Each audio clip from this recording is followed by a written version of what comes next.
Welcome to some new r/malicious compliance stories, where people comply to the letter, but not the spirit of a request. I hope you had a great day.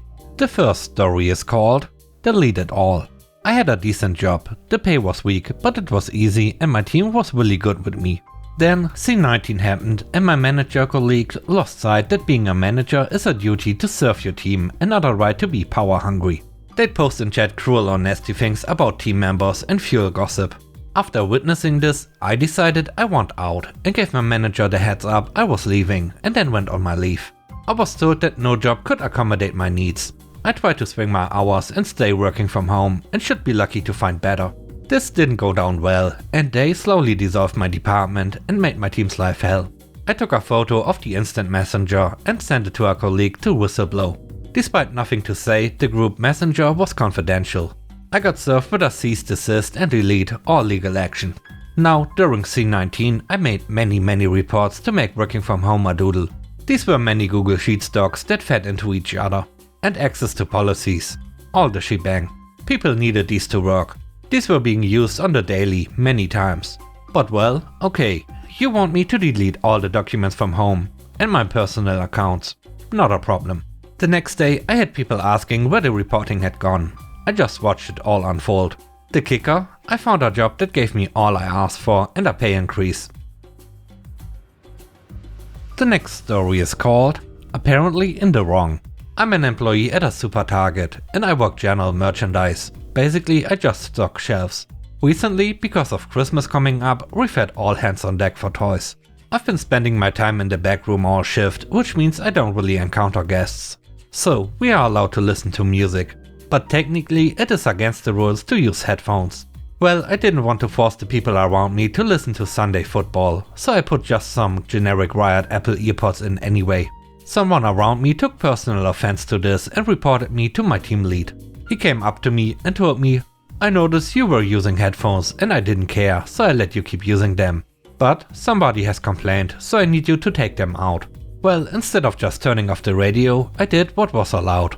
I just put it on the speaker at full volume. This quickly showed who had taken issue with my headphone wearing, as the electronics team member next to me has been giving me dirty looks all day. I saw him try and talk to the manager and gathered he was talking about me, as he kept looking in my direction. But my team lead brushed it off, and now he's forced to listen to the Packer game for the rest of the day, which feels like a win to me. I've never understood employees who go out of their way to report other employees for doing stuff that doesn't hurt anyone. But I've lost nothing from this interaction. I was just trying to be considerate of those around me, but apparently I was in the wrong. The third story is called We Didn't Break Any Laws. This story took place in the mid-90s. My wife and I were newly married and our daughter was still an infant. My wife worked in healthcare as a home care nurse, traveling from house to house looking after people. However, after our daughter was born, she did not want a job that put her on the road so much and shifts in the evening. So she applied to be a cleaner at the military base near our community. Two things about our situation that are noteworthy. One is that my wife is a visible minority, and second, as a healthcare worker, she logs everything as a force of habit. The company that hired her was a national company. The base office usually had 5 employees.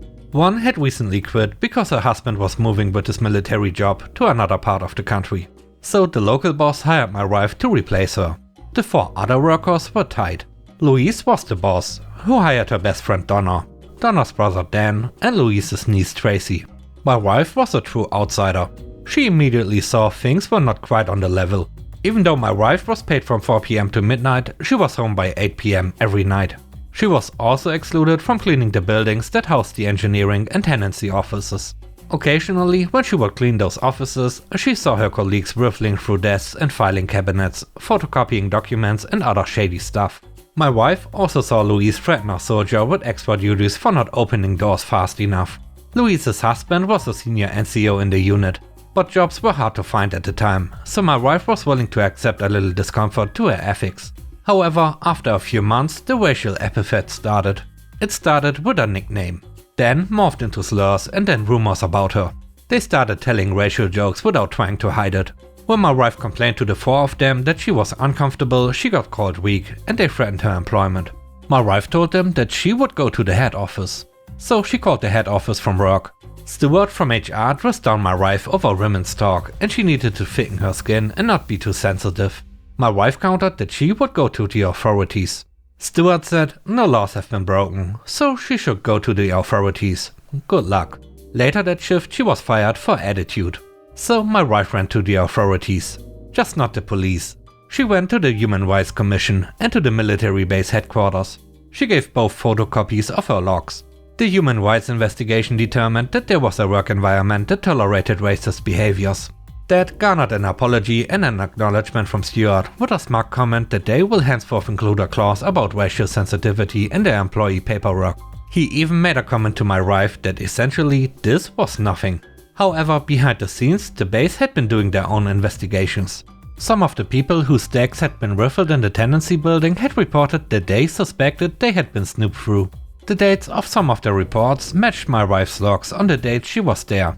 Louise threatening a soldier was followed up, and it was discovered that Louise's husband had chastised the soldier and arranged for him to do 2 weeks extra duties. A violation of an abuse of authority statute. The contract with the base required 40 hours of service per day. The base pulled the security and key logs, showing that work was always done by 8 PM. The base was paying for 40 hours per day and getting 20 hours of service. There was a clause in the cleaning contract that stated that federal government human rights regulations needed to be followed. The results of the commission's investigation determined that they were in violation. Other bases were contacted to see what was going on with this company, and they found out others were having similar issues. As a result, the base broke the contract with cause. It was a 5-year contract broken after the 2nd year. Louise, Donna, Dan and Tracy were suddenly out of work. The next cleaning company came in. All personnel had to undergo vetting for security. All cleaning was done during the day, preventing people from riffling desks. 40 hours was 40 hours, and cleaners were not authorized to engage soldiers beyond casual "how are you" conversations. My wife went back to healthcare. However, every once in a while she wonders what Stuart thinks of women's talk now.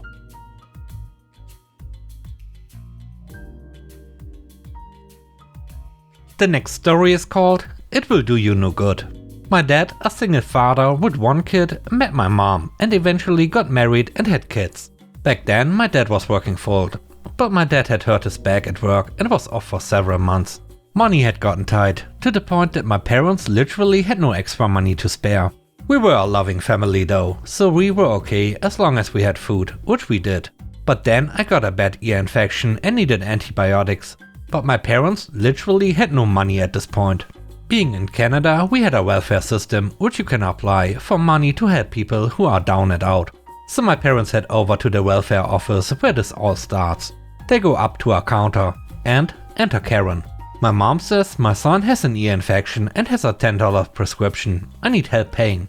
Karen gets the family details and comes back and says, "I am very sorry, you don't qualify for that because you have an employable male in your household." My parents protest because my dad's back, but Karen isn't having any of it. My dad had not been to the doctor because there's not much they can do for a back that's out, other than give pain meds.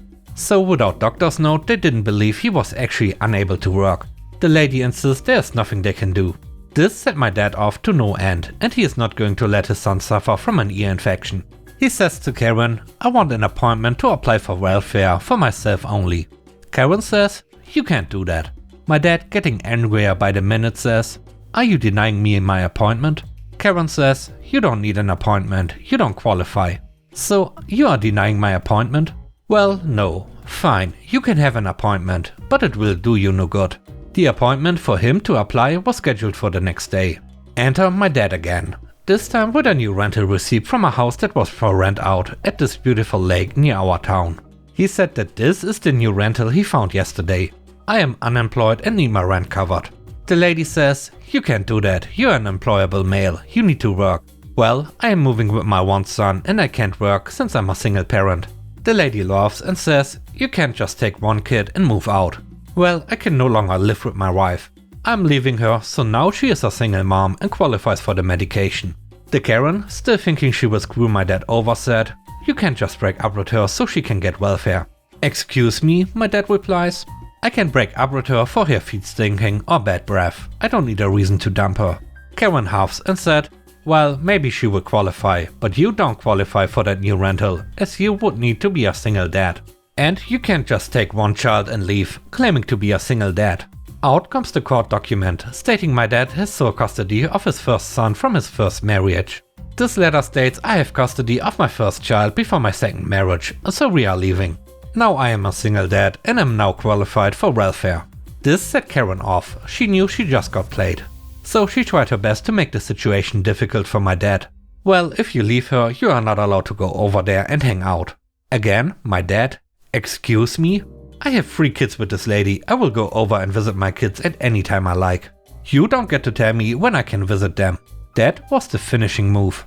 Karen had lost every aspect of her case. My dad did qualify for rent, and she was forced to pass him the emergency check he just applied for. My dad, after getting his check for hundreds of dollars, turns to Karen and says, "My ex would like to apply for the $10 medication. She is a single mom without an employable male in the house, so should qualify." He turns to Karen and snarks, "But it will do you no good." My mom got the medication, and he rented a cabin on the lake for several months. All the while I and my sibling hung out there and enjoyed our summer cabin. And with that, we end today's video. Let me know what you think about the stories. On a scale of 1 to 10, how would you rate the stories and today's video? I hope you enjoyed the video. If you did, please don't forget to subscribe and hit the like button. And I hope you have a great day. Stay safe. Bye bye.